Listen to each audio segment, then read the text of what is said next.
Welcome to VLK food corner. இன்றைக்கி நம்ம வந்து இட்லி மிக்சியில் அரைச்சி எப்படி செய்கிறது சாஃப்டாக அப்படின்னு சொல்லிட்டு பார்க்கலாம்.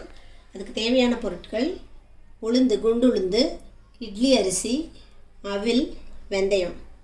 இது எல்லாமே நான் எப்படி அளவில் எடுத்திருக்கேன்னா, இந்த கிளாஸ் இருக்குது. இந்த கிளாஸால் இட்லி அரிசியை 3 கப் எடுத்திருக்கேன், கோபுரமாக இல்லை, தலை தட்டி. அதே போல் அதே கிளாஸால் 3/4 கப்பு உளுந்து எடுத்திருக்கேன், 2 கைப்பிடி அவில், 1/2 டீஸ்பூன் வெந்தயம். இது எல்லாத்தையும் சேர்த்து நான் இந்த பாத்திரத்தில் போட்டிருக்கேன். இதை இப்போ வாஷ் பண்ணிவிட்டு ஊற வைக்க போகிறோம். அதுக்கப்புறம் சாயங்காலமாக அரைப்போம்.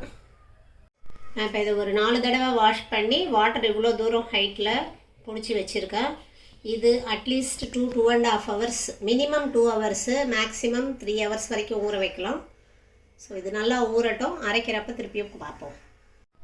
இப்போ நம்ம ஊற வச்சது மத்தியானம் அரௌண்ட் 3 o'clock ஊற வச்சோம். இப்போ டைம் வந்து 6க்கு மேலே ஆகுது, 6:15 ஆகுது.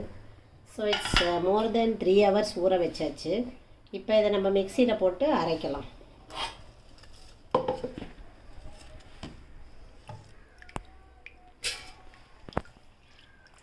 நான் ஊற வச்ச அளவு இந்த மிக்சியில் கரெக்டாக அந்த கோடு வரைக்கும் வந்துடும். அதனால் ஃபுல்லாக போட்டுட்டு அரைச்சிடுவேன்.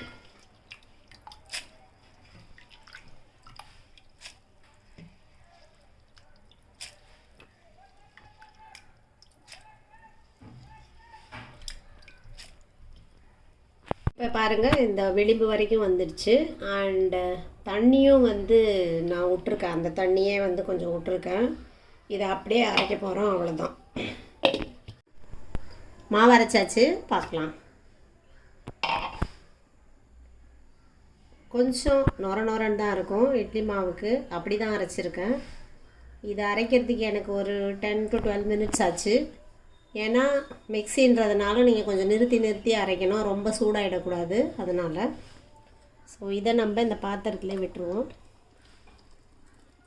இட்லி மாவை விட கொஞ்சம் லூஸான கன்சிஸ்டன்சியில் தான் இருக்கும், பட் இட்லின்னு வந்து ரொம்ப நல்லா வரும்.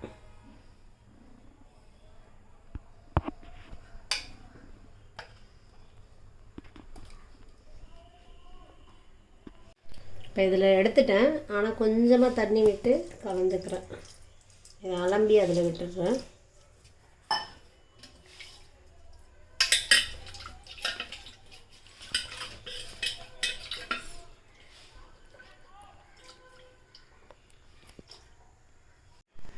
இதில் இப்போ நம்ம உப்பு போட்டு சும்மா ஒரு 1.25 ஸ்பூன் உப்பு போடுறேன். கரைச்சி எடுத்து வச்சுருவோம் ஃபர்மெண்டேஷனுக்காக. புளிக்கணும் மாவு புளித்த உடனே காலையில் நம்ம இட்லி விட்டு பார்க்கலாம்.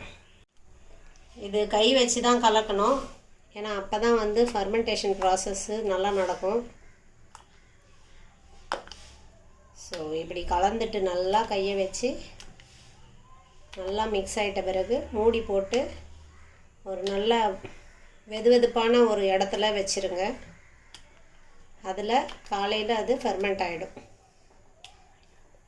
மாவை கரைச்சாச்சு, நான் மூடி போட்டுடுறேன். நாங்கள் எங்கள் வீட்டில் இதை அவனுக்குள்ளே வச்சுருவோம்.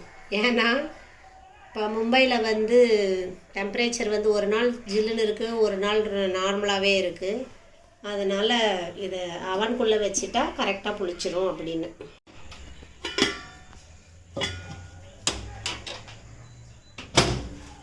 அவனில் வச்சாச்சு. நாளைக்கு காலையில் அதை எடுத்து எப்படி ஃபர்மெண்ட் ஆகிருக்குன்னு பார்க்கலாம். நேத்தி மாவு அரைச்சி வச்சோம், அது புளிச்சிருக்கிறத பார்ப்போம்.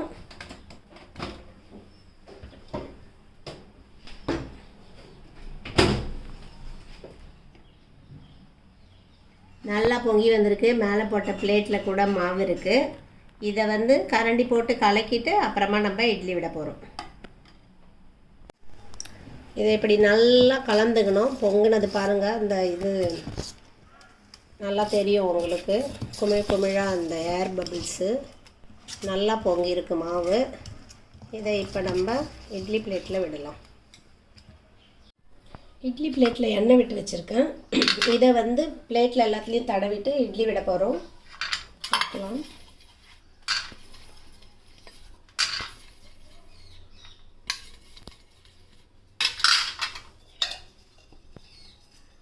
இது சின்ன இட்லி பிளேட்டு.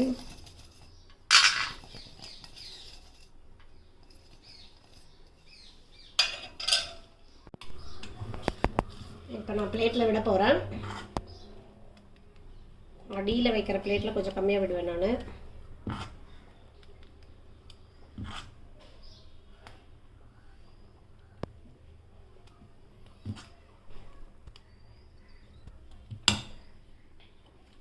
எடுத்துகிட்டு போகிறேன்.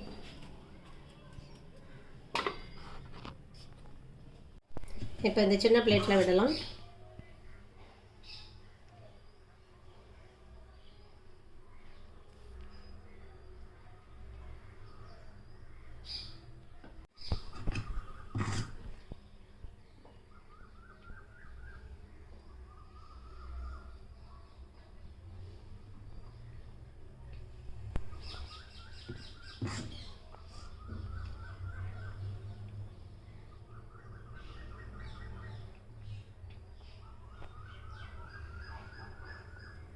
இதை வச்சிடலாம்.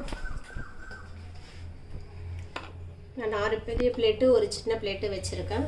இதை நம்ம ஆன் பண்ணிக்கலாம்.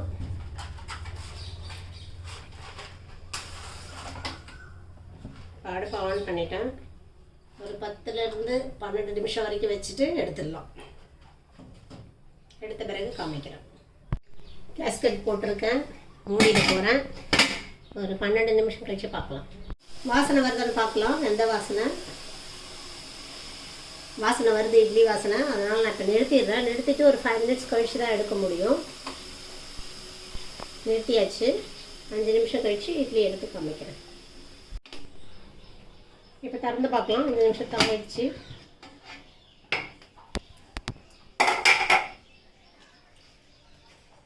நல்லா வெந்திருக்கு.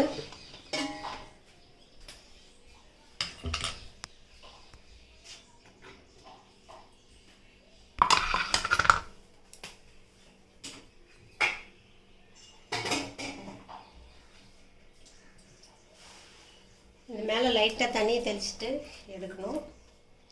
நம்ம சூடாக தான் இருக்குது.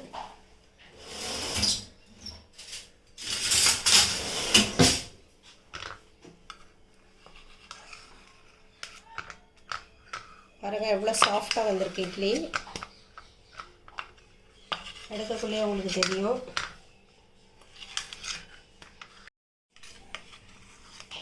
எடுத்து வைப்போம். கொஞ்சம் ஆறின உடனே நான் அதை 2 பாதியாக கட் பண்ணி காட்டுறேன். எப்படி இருக்குன்னு பார்க்கலாம். சின்ன இட்லி பார்த்தா கூட உங்களுக்கு தெரியும். ரொம்ப அழகாக வந்திருக்கு.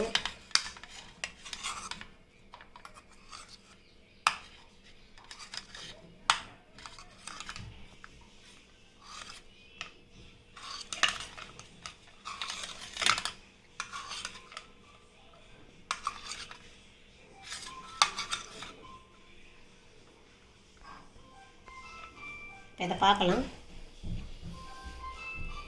பாருங்கள் எவ்வளோ அழகாக நல்லா பொலன்னு உள்ள ரொம்ப சாஃப்டாக வந்திருக்குன்னு. ஸோ மிக்சிலையும் நம்ம சாஃப்டான இட்லி பண்ணலாம். ட்ரை பண்ணி பார்த்துட்டு உங்கள் கமெண்ட்ஸை சொல்லுங்கள். தேங்க்யூ ஃபார் வாட்சிங்.